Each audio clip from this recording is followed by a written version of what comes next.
Welcome to Two Sisters. We're your hosts, Morgan and Raphael. Join us as we share our stories, insights, and the undeniable magic of sisterhood. It's like eavesdropping on your favorite sister's conversation, only we invite you to join in. Please keep in mind that we are speaking about topics that we relate to, but are in no way experts in these fields. Rainbow as we speak. It's kind of stressing me out. Oh, let's do this. This is uncomfortable. Cut.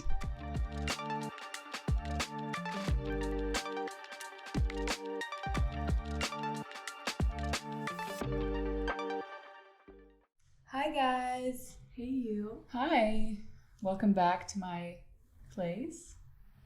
I see you've made some changes. I did. The massive table is kind of the centerpiece here. Without chairs. Yeah, no chairs. It's harder to pick chairs than it seems because you really need to find the perfect chair which right fits. Aesthetic. Yeah, the one that fits with the overall, not just like this living room space. So I'm just taking my time. Maybe by next episode. Maybe. Hopefully, then we can eat at this table finally. Right, because this is where we eat when I come. come. Yeah. It's still a work in progress. But it's still very nice. Oh my god, I love your nails. For those who can't see, they are bright red. Thanks. Yeah, they are. I love those. Did you just get them done? Got them yesterday. Oh. I usually get this color like 3 times a year at least because I think it does the trick. Yeah, I do that. It's too. perfect. I think I'll do it next. Yeah, to have a little baby boomer here. Yeah. I think that's not the... You don't like it? No. I think that's not how people call it except in the South. It's called baby boomer where I live. What is it called elsewhere? Please write that in the comments because I just thought it was baby boomer. You know these light pink ombre shades turning into like milky white. That's kind of... Anyway, did you know about the red nail theory? I did not. So, for those who don't know it or who haven't heard of it, I've been hearing about it like on TikTok the past weeks or maybe months, I don't know. And I was always wondering what it was. And apparently it's this thing where when a girl gets red nails, kind of like this bright red nail, people will automatically be more attracted to, like the gaze will go directly to her nails because they're like bright red and then kind of catch attention, especially from male. Right. So like from men will directly like in the street see you walking and be attracted to your red nails. It actually makes sense because when I'm just walking in the street or whatever and I see a woman with red nails, my gaze is going to her nails. Directly. I mean, I notice pretty looking nails, but especially red. I'm into guys, but I also see women's nails. Exactly. So it's maybe more a men thing, but also I think women notice that. But I then thinking back, also noticed it when I got my nails done back in October. So I only work with men, and when we would be in meetings or all around the table, or even just at the desk doing some work, I would notice that they would stare at my nails for maybe like a minute, like a full minute, and I always wondered why exactly. Like they would be just focusing their gaze really on my nails, and sometimes it's a little bit awkward, and you don't know what to think. And theory is it makes you kind of more attractive. I had no idea about that. Yeah, me neither. But let's see. I think it is a thing. I'll try it out next time when I get my nails done. Yeah, let you know. Yeah, and men, please explain yourselves. Why do you like red nails? Yeah, why more than other colors? I mean, we take so much time in thinking about which color to do, and you only like red. The simplest things. Yeah, just red. Just we're not doing it for you, but still. I actually personally love red nails. Me too. So nice. Yeah, I just love doing my nails. I think it automatically glows up my outfit and just makes me look 100 times. You look like a woman. Yeah. More mature. Exactly. Cool. So you mentioned you work a lot with men, and this is the topic of today. We want to talk about the challenges of women in the workplace and also, of course, opportunities.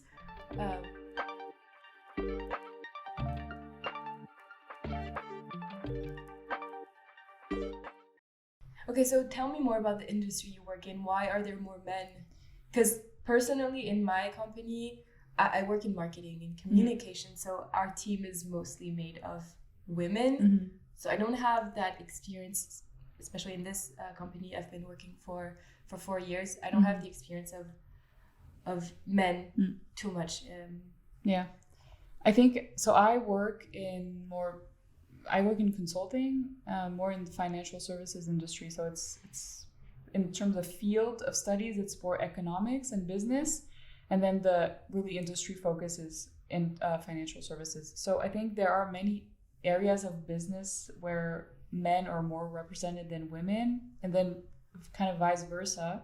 A lot of fields where women are more represented. So for example, you have, I think, life sciences and history, economics is one of the fields where men are overall on average more represented than women. And then you have on second hand more like literature, art, event planning, communications, where it's more female representation than men. Students, and I think this is kind of where it starts. Right. Because my company, for example, we hire people at the source, which means after studies. So I did my studies in marketing, right? In marketing and communication. In my master's, let's say we were about 20 in the class. There were like 4 guys. Yeah. The rest was women. But I know that in your field of studies it wasn't the case. So. Exactly. I think it's quite the opposite because it wasn't as big the gap, but we did have for some of our specific electives like finance, strategy, economics, all of these things, more men, way more male students than female students. And comparatively, all of the kind of like psych classes or literature, then it would be more reversed, so like more female than men.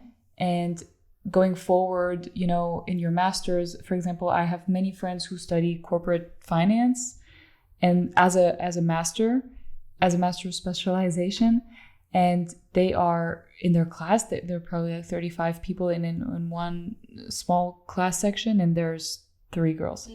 And there it's very different. And since we directly hire people from these students that just finished their masters, if you don't have a lot of girls in this field that you're looking for, then you're not going to receive any girl applications, right? That's just kind of math. Yeah, that's why when you go to events or fairs, you try to represent your company with half men, half women. Exactly. To motivate those girls. That's right. I mean, you need to make it attractive at some point, and in some way, right? And many times we arrived at fairs and there were no women. And then I thought, or maybe I was the only one. And then I thought to myself, well, how can a girl be attracted to this team, this industry, this company, if she sees that there are only guys in the team? So I think there's an effort from our side to try and make it more attractive, for sure. And then how do you feel, for you in the company, how does it feel to be not the only women, but underrepresented? Underrepresented, for sure. At first, it was harder also with my direct team or my colleagues, because I feel like when people don't know you yet, they didn't experience how you can work and that you can do a really good job. And then, of course, when people get to know me and they know how I work, they know that I'm really competent and I do the things well, then they have like less of this bias. But when they don't know you at first, they're kind of like, it's really like this, pretty girl, young, out of studies. She's kind of less competent, obviously, than. I remember you when you started working in your company a few years ago. You were like, I feel weird being one of the only girls in this company, and I'm not sure it's gonna work out for me. Yeah, it's for sure a adaptation time. I mean, you need to work harder at the beginning to really prove yourself. But then I feel like still, of course, like when people know you're doing the job, gets better. But it's still harder, I feel, as a woman. But with your client, it's not. Clients different. We have, for example, many different clients that are, here at Switzerland is kind of this traditional country, right? So oftentimes we have people that have this traditional image of girls or women should stay at home, kind of, or like do the easy jobs or like the admin jobs and stuff like that. And I many times had clients say some remarks that are more like, is she even capable of doing this? Or, she's just taking notes. She's the assistant, stuff like that. They're more challenge. First, they give you like the secretary job, and then they just challenge you. Like, are you even able to do this? Yeah. Are you able to understand what we're talking about? Or are you just here to take notes? And they kind of just believe that you're here just to take notes and not that you're capable of doing anything else. So I think this is quite hard. Still, it's not better. I mean, maybe it's a little bit better, but it's still not reaching a point where. But what amazes me is that it's so different from one company to the other. Because, for example, in my company, we have, again, I'm in marketing, so we're like a lot of women for not so many men, and the dynamic is very different. So I what you experience, I have no idea of, because I honestly don't have this experience, and it's crazy that from one industry to the other, it's different, and the experiences are different. Absolutely. And I feel maybe it could be the other way around, where men in your industry could feel the other way, right? Yeah. And I think it's not only, it's like all of these things are kind of what we call now microaggressions, and it's all of these small remarks that are just really demeaning, and they're not profoundly sexist or racist or anything, but they're demeaning to you, and they kind of make you feel like they break your self-esteem, break your confidence, and it's just not okay. And I think companies should do a better job. And what is your company doing? Because I know there's some policies and laws and KPIs that you have to meet in any company, of course, because it's also the same in my company, I guess. But how does your company try to meet these criteria? Yeah, I think so. There are some diversity and inclusion norms that they need to do, and there are indeed some KPIs they have to adhere to. So, for example, 50% male versus women in a team, or promotion slots, they need to be equal. You need to promote, if you promote one man, you have to also promote a woman. But I mean, this works well in theory, right? But in practice, when you don't have the female to begin with, you cannot. We're kind of back to the source and the roots, which is, mostly you don't have the women; they're not there. So you need to really start at the beginning to do a better job. Some of these KPIs that the companies need to adhere to and to really put in action.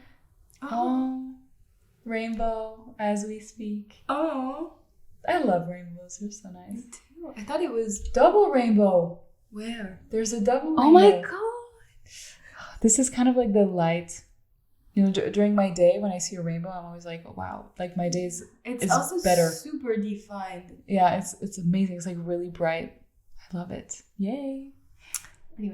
Anyway, so these KPIs that the companies need to adhere to sometimes can kind of take the problem in a different way, seeing as you need to have, for example, 50 one female promotion and one man promotion, then they can misuse kind of these promotions and say, okay, we will promote a woman to this year because we have to. Yeah, so it's not based on performance. Not based on performance, not based on merit. And somehow this kind of takes the problem backwards, where people then say, oh, but she was promoted just because of, KPIs. She doesn't deserve it. And you need to, I feel like you should use KPIs when you have a good base for it. When you have when we were talking about the root, that you have many different students, and if it's 50-50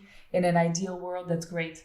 If you have 25 consultants and it's a clear split, you have 50-50, then you can do the same equal promotion.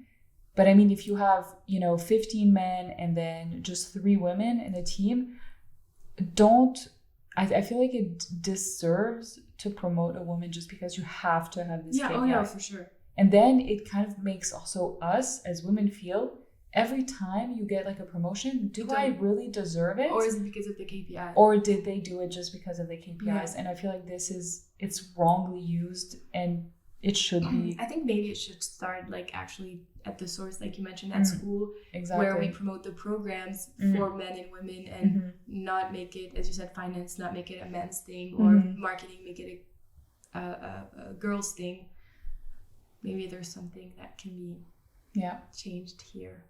And there's not only the women and men thing, there's also the women of color, or people with disabilities, or it's all of these differences and everything.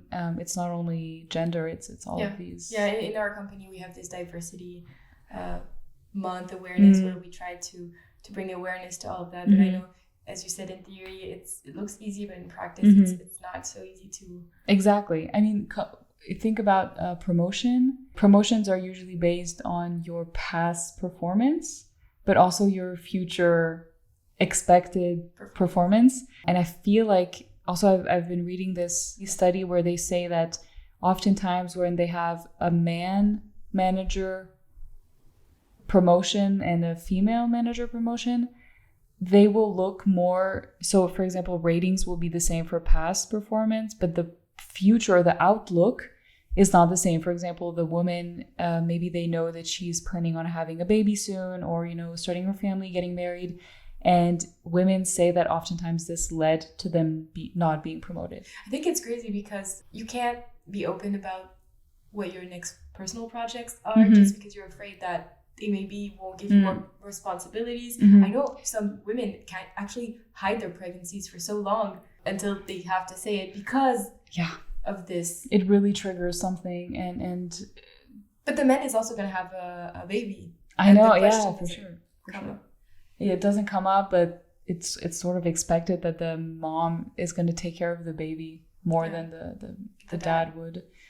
What about wage gaps? I mean, there's a huge difference in salaries between men and women. We know that. Yeah, there was a study made in the US that shows that on average, female earn between 8 and 18% less than men. That's huge. And of course, this changes, based on your country, based on the industry and all of that, their company also. But it still shouldn't be. No.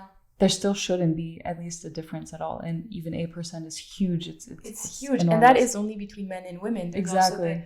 Then the women of color, the people with disabilities, they also have a huge difference in wages. Yeah, all of these disparities, really, they're still big today. And I feel like even though we're trying to evolve and we're, 2024 is kind of we evolved, but still we're at this point, we're not yet where we should be. I have a feeling in our society, this is the thing we are. It's been so long that women got their right to work and right to vote and all these things, and we're still not equal on salaries. And people will say, well, you're a feminist. No, I just want gender equality. There's such a difference. I mean, I provide the same work as a man, on the same role. So the salaries should be equivalent. Equal. I mean, in Switzerland today, according to the government website, women earn on average 1,500 francs less than a man per month. And there's this thing also, I don't know if it's in France or generally, where like around November, okay, so we work full time for the full year, right? But in November, we work for free. Yeah, exactly. I think it's the 15th. Sorry, I didn't do my research, but around mid-November, women are not paid anymore. But we continue to work. Exactly. Women work for free, basically, compared to men. Exactly. I think this is international, but it's crazy. It's really crazy. It's crazy. So there's not only a difference in salaries, there's also this difference because a woman carries her baby and has to give birth and stop working. Yeah. So in France, I think it's crazy because you can only stop working 4 weeks before your baby is born, and then up to 6 weeks after he's born. And then if you take an additional leave, then you only earn like 300 euros a month. So clearly you can't even buy diapers for your kid. I mean, that's just too low. There are some countries where it's different, like in the Nordic countries where you get like a full year, or the package is way more interesting for women. And I think it's so crazy that in 2024 it's the case. And you told me that in Switzerland, it's so different. In Switzerland, they actually you cannot be on leave until you give birth. So you literally have to work until your due date. That's crazy. And you can only, if you have a doctor's note telling you, you can then stop working like 2 weeks before maybe. But I mean, originally they will just expect you to be working until your water literally breaks. And what is crazy is that, okay, this is already insane, but when they come back to work, a lot of women come back to work like part-time and 60 or 80%, but they actually end up working a full 100 or 110% because they come back part-time but end up working full-time because they're expected to join meetings or they're on projects. They can't just stop working at 3 p.m. Yeah. They get paid less. Yeah. They work more. And actually, this is a thing because I have a colleague who told me exactly that. She works 80% now. She has a first child and she's waiting for her second one, soon to be second mommy. And her son was born and she was working 80%. And she was always, pulled into meetings on Fridays or having to answer to emails. And people were kind of expecting her to do that when really she shouldn't. So they were actually not respecting her boundaries, which were, okay, I work 80%. So she was anyways working, as you said, like 100 and not being paid for this at all, right? I have so many colleagues who have come back from maternity leave and are working crazy hours when they shouldn't, but they have to because the workload is immense also. It's a thing. Yeah. And this brings me to thinking about work-life balance when a woman, even when she's done, so even if she works 80%, whatever, or full-time, when she's done with work, she now has household chores to work on. So she has to unload the dishwasher, she has to load the laundry, she has to vacuum, to cook for herself or for her family. And I think that's just so much work and it's really hard on mental health. And this is also something we will tackle in this podcast.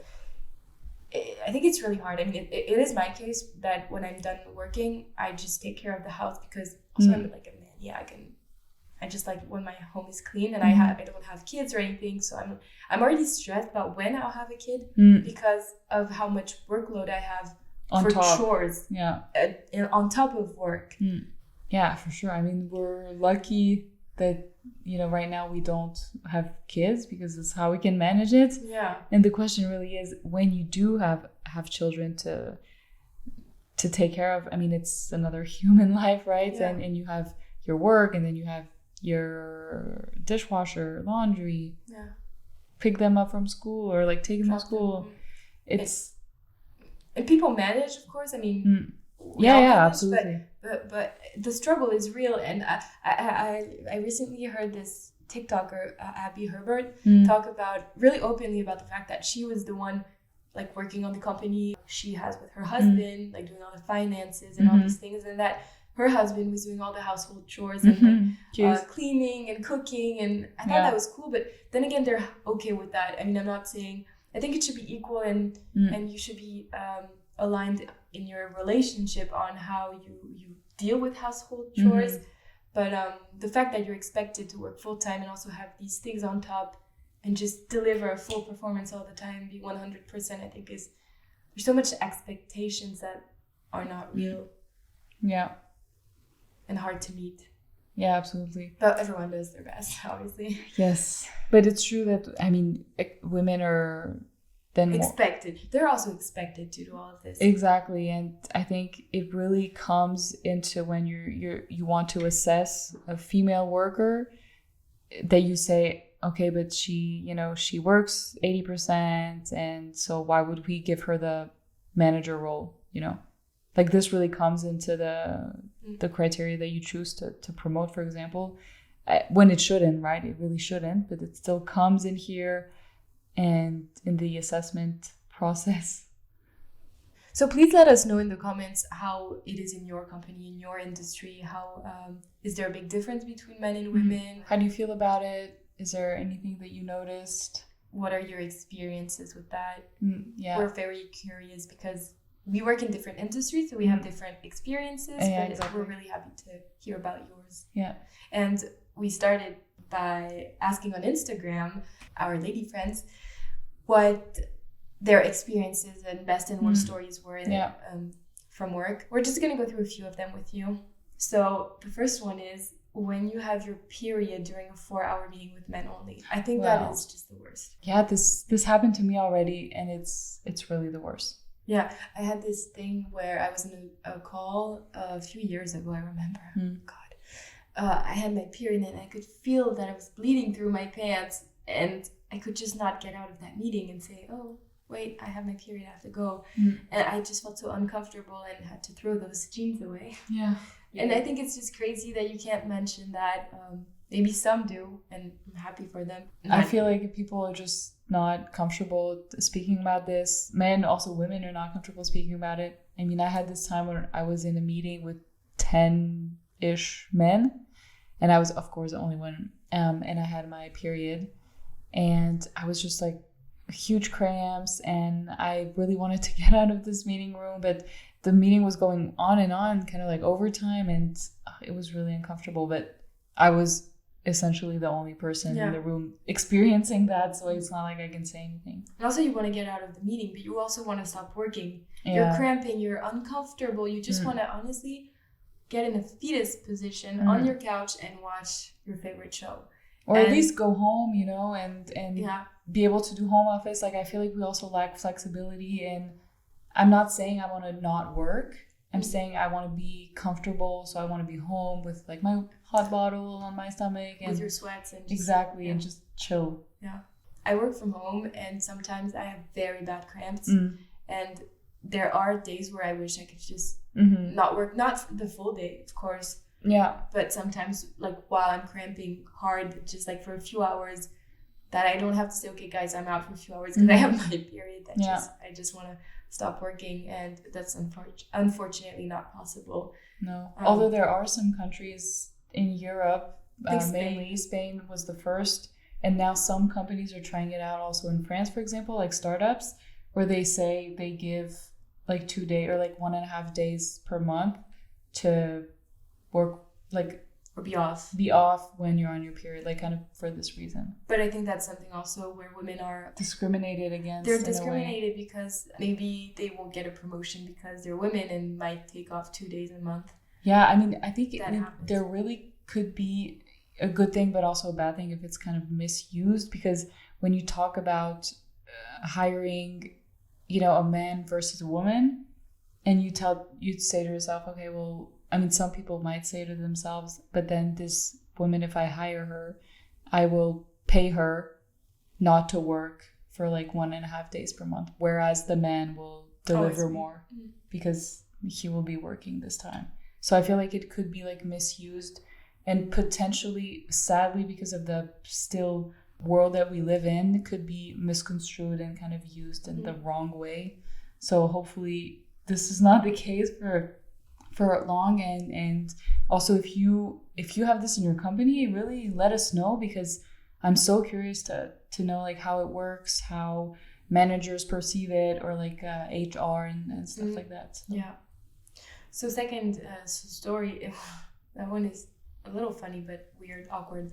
So this person was working with her boss. I think they were working from his home, because for some reason, there's no context here. They were supposed to work in an office, but they ended up having to work in that guy's living room. Like on the couch? Yeah, that is just so awkward and uncomfortable. That is awkward. Yeah. I would not want to be in this situation. Okay, so some other ones, maybe, I like this one. Worst feeling is not being taken seriously because I'm young and a woman. This is a thing. This is really a thing.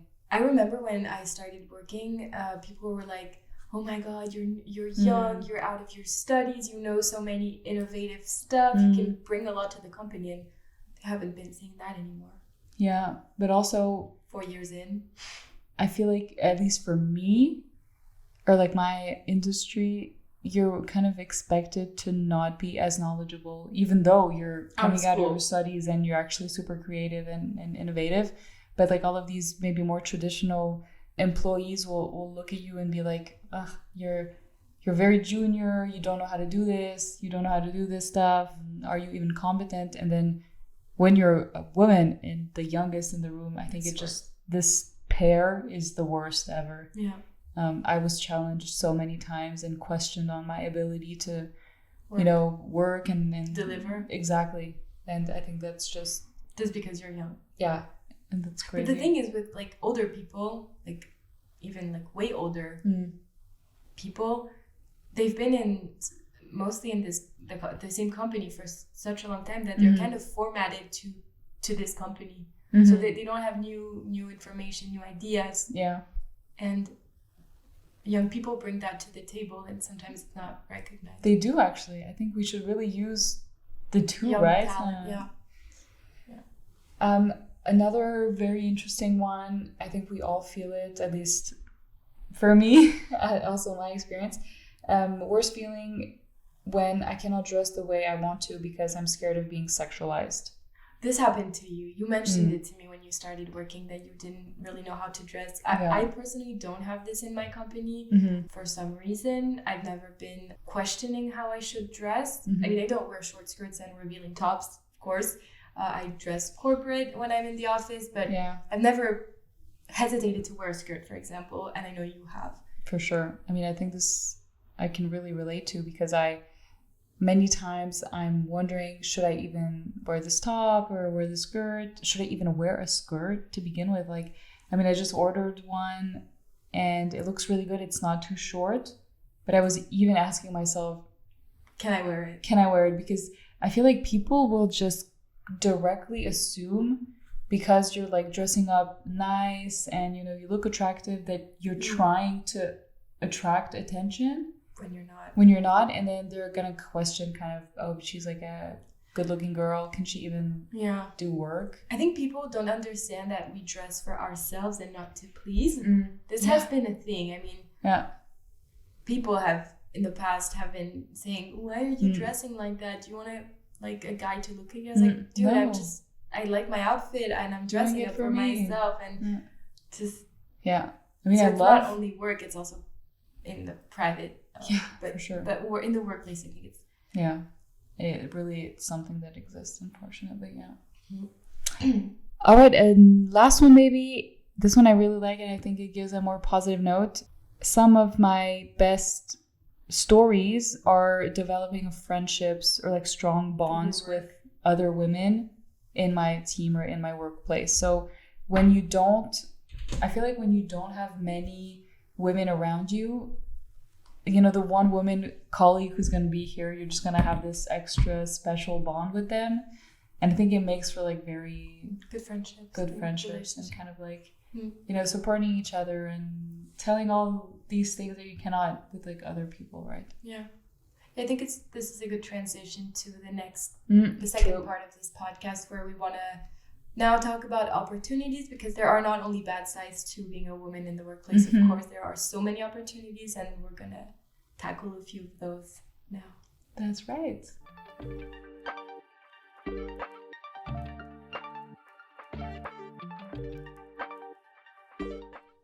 In your company, are there any like sponsorship programs, to put women to light or something? Yeah, there are many different programs. A good thing when there are not a lot of women in a company is that they really build upon these women mentoring programs and sponsorship and all these things. And it's so important when you lack female employees, for example, that women stick together and are not against each other, which is why they kind of put up all of these programs. At least this is the case for us, where we have like all this yearly mentorship program where you pick like someone who's like 2 ranks above you to be your mentor. That's cool. And then you have like monthly calls where they kind of like share experiences on different projects with colleagues, with clients, where you kind of really try to learn from each other. And they really use this as a key factor in saying, look, we're trying to develop, female leadership and empowerment and all these things. And I think this is super interesting. I don't know how it is for you and your company, but we have also the mentorship programs. I know my boss was asked to be part of it, and Cool. she's gonna do it, and she's Okay. really happy to. Mm. There's also a lot of like women in engineering programs or Yeah. women in R&D programs, Yeah. just to bring women to light and share their impact also in the industry. So that's really cool. Our HR department works a lot on that, and I think it's really important. So in my company, as I said, in our team, we have a lot of women, and my boss is a woman. And it feels really good because we're able to talk, and I feel that she's mentoring me somehow, not like formally as part of a program, because I've never taken part in such a program so far, but I feel like the relationship we have is kind of going towards it, and she I learn a lot from her, and she listens to me with blocking points and everything, and I feel really empowered with her. Now that I think about it, I've worked in a few companies where my direct boss, they were all women. Yeah, this literally never happened to I know. me. Yet, at least. No, actually, this never happened to me, really. But I did try and look for other, like, senior managers in, other teams. And then I would just go and, like, ask them questions regarding a situation that I was facing, kind of to get their advice and their kind of sponsorship in this sense. And I think that's really interesting because we should be able to... I mean, women support women. Yeah. They should really do it more, I feel, and really continue doing that because it's really a way to make us girls or women feel really comfortable in the workplace. And we should really use these connections that we have to...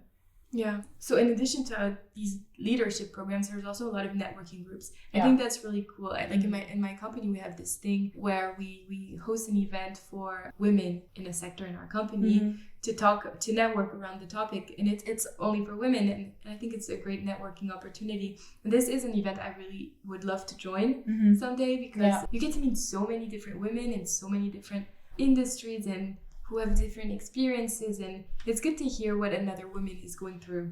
Yeah, absolutely. I think it makes us feel a bit more considered. Yeah. Empowered, yes. We also have all of these different companies here, be it clients of ours or also competitors of ours. They often have these like conferences or webinars where it would be, like, for example, women in tech. And they just have like all of these very senior management people, only women, talk about the challenges that they faced and how they dealt with it, and how it made them grow and learn. And then they really actively kind of tell the younger generations, or like the younger women, you should do this. We advise you to react this way when such situation happens, and they really guide us or at least help us learn from them and grow. And I mean, those are like leaders, right? Yeah. And they're so empowering, and I just love all these talks because they, then you stay connected and you can just reach out, and they also shed light on like some challenges where they actively say, okay, what they want to do to fix them. For example, I had one, I assisted to one conference where this very senior executive was talking about, she was switching positions in the company, and she had to find a replacement for her because she was moving on to like another department or whatever. And she was saying that HR proposed to her only male CVs for the role. Okay. Because she was like head of, I don't remember which department, but like a very senior position. And she said she received 10 CVs, 10 were men CVs. How did she? So she said directly, she was like, here, take it back. Like she gave the HR person back all of the CVs and said, bring me 50 women CVs, men CVs. I don't want only male CVs. I want ideally a woman to be like replacing me and to be in my shoes. Also good in theory, in practice, it was actually a man who replaced her. Oh no. Yeah. But at least we tried. She tried, yeah. And as long as we just communicate it and raise these points, then we will be more heard, and maybe that's the way to change things. For sure, we have to continue all these groups and opportunities for women to speak up. I mean, there's so many great women in our society now, like Oprah or Michelle Obama. I love them. These women are crazy, interesting and fascinating and empowering. And I think if we share these insights and way of working with like girls today, they'll want to do this kind of work, and they'll want to feel empowered, and they'll want to like break all codes. And for sure, I think that's good. And also it helps that we mentioned it earlier, that there are policies that promote diversity and inclusion, and it's good to continue these actions. Yeah, it's absolutely mandatory, I would say, to continue doing that. You were talking about mentorship and the fact that you had a woman manager and also served kind of as an informal mentor.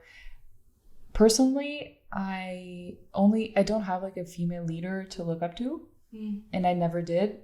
But I feel like when I had this man, or like this senior leader, manager, or whatever, who understood how I worked, really like saw me for me, you kind of cracked a shell, and then this person will kind of go the extra mile for you for some reason. Yeah. Like, this is really how I feel it, that they will really push because they want to, put it out there that you're like high performing and that you're really good, and that the fact that you're a woman changes absolutely nothing. And I really felt it, at least in my team, that this really happens because we don't have female leaders much. It's a good thing. But the men will really go out there and, as long as they know that you're like really good, then they'll really push for you. I think that's great. In a way that maybe a woman might not dare to push. Yeah. You know what I mean? Yeah. So I think that's also something that's really positive to say, that men can also be like very, have your back and empowering, really push for you. And that's also really nice. That's really cool. And also important to say that even though we still face all of these gaps in salary and representation based on the industry and all of that. Also, in the study that I read, they were saying that it doesn't stop women from being even more ambitious now. Oh, no. And this I think is really important, that it continues this way, that we don't stop trying and we don't lose kind of confidence and lose our ambition. Like, we need to stay ambitious. Times will change.